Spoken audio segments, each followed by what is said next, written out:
biasanya orang yang rutin sholat tertib itu ba'da sholat selalu bertobat. Nah, apakah jadi jaminan tuh di dirinya itu jinnya tuh sedikit atau keluar gitu, Ustaz? Sebenarnya keikhlasan di dalam bertobat sama dia bertobat hanya sebagai kewajiban berdoa itu beda-beda. Jadi kalau dia bertobat hanya istighfar 3 kali atau 70 kali, tapi dia tidak ada kerentak bahwa saya dosa. Jadi kesadaran dalam mohon ampun kepada Allah Ta'ala. Kalau dia sudah sadar dalam mohon ampun kepada Allah Ta'ala, dia mau mohon ampun beberapa kali, nggak usah dihitung. Nggak usah dihitung, dia benar-benar khusyuk. Itu sudah sama, itu loh maksudnya Rasul itu.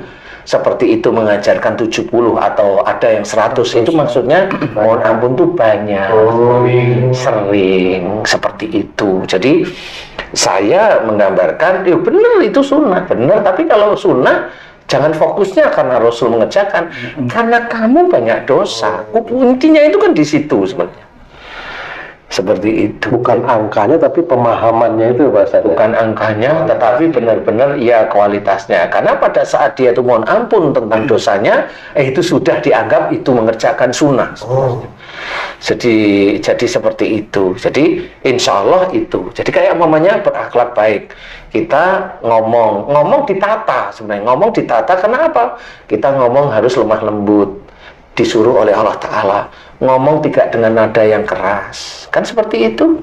Nah, sama seperti dalam Quran diceritakan. Orang ada Rasulullah aja ngomongnya juga tidak boleh di atas nadanya beliau. Kan sebenarnya ada seperti itu.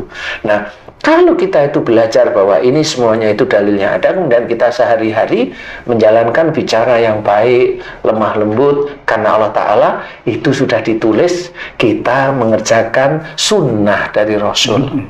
Dan juga mengerjakan apa yang ada dalam ayat Quran. Sama sebenarnya. Karena niatnya karena Allah Ta'ala. Beda dengan kalau kita ngomong halus, nyantai, agak senyum-senyum sedikit. Tumben ini ngomongannya kok halus ya, nggak taunya sebelahnya ada cewek cantik. Pamrih, ada pamrih. Nah itu kan beda ya, walaupun sama-sama ngomongannya halus, tapi nggak bisa seperti itu. Allah atau jangan-jangan malah menambah dosa itu, Ustaz ya? Iya. Oh iya, tadi pamrih tadi ya? Iya, ada pamrihnya. Ya, dapat perhatian dari orang ya? Iya, seperti itu. Nah ini harus kita belajar bahwa memang untuk persoalan sakit itu sangat kental hubungannya dengan marah.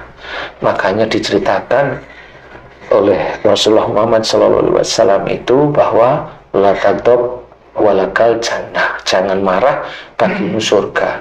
Nah ini di breakdown, marah dari mulut, marah dari pikiran, marah karena mendengar, marah karena melihat, marah karena ego, marah karena kaku hati, jadi beda-beda pendapat, akhirnya kan marah.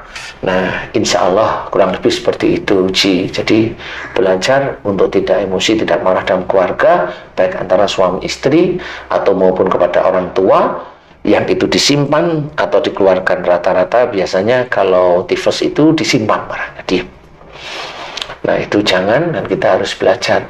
Mulai hari ini kita niat kepada Allah Ta'ala belajar untuk tidak mudah emosi atau marah, baik kepada pasangan, apalagi dengan orang tua. Kalaupun dengan anak boleh sekali-kali jelasan marah, itu boleh lah sama anaknya. Kan pura-pura aja ya. Sekali-sekali 2 kali, Ustaz ya.